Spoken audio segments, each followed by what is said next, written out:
Hi there! My name is Althea, and right now, unbox with me! So, pinadalhan ako ulit ng package ng Toriden. This is my third time receiving their products. Unang na-receive ko is itong Dive-In Serum nila. Pangalawa, itong Dive-In Soothing Cream. Gamit na gamit ko talaga tong combo na to. Sobrang ganda talaga ng mga products nila, kaya worth it siya mahay. Kaya naman, without further ado, try na natin tong product na to, and bigyan natin ng honest review. Buksan na natin! Excited na ako guys talagang buksan to. Kasi sabi nila maganda tong product nila na to. Guys, pinadalhan ako nila ng hindi lang isa kundi dalawang Toriden Dive-In Glow Mist. Ang OAT ha. Ito pala guys is may 120 ml na kaya sobrang laki niya. Ito yung natin yung itsura niya. Ito yung Toriden Dive-In Mist. This is how it look like. Tingnan guys yung itsura niya. Like, tingnan nyo naman oh.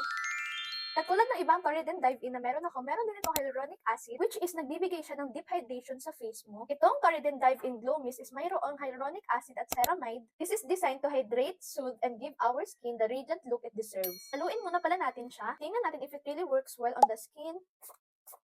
Ang napansin ko dito sa Glow Mist na to is fine yung kanyang spray. Tingnan mo naman te.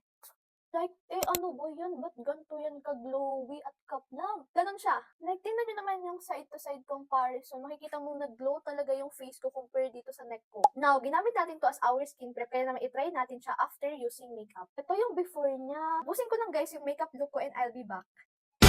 This is our final look guys. Like, ate ko, tingnan mo yung lapat ng base ko with this glow mist. Sobrang seamless ng atake ng base natin ngayon. And as you can see guys, sa may part ng mukha natin na to is hindi siya nagkikiki. And dito sa may under eye natin is hindi siya nagkikrease. I-touch up natin yung buong makeup natin with this Toriden Dive-In Glow Mist. So, apply lang tayo. Ayan. After ng ilang spray, we're ready to go na. Pwede nyo pala to guys gamitin pang retouch. So, bali, spray nyo lang siya sa face nyo. Tapos, i-blend nyo lang with your hands yung part ng makeup nyo nagkikrease. And after that, okay na ulit yung makeup nyo. Anyways guys, mura lang to. Kaya naman if you want to try this one, is check out mo lang yan dyan sa yellow basket ko. Bye!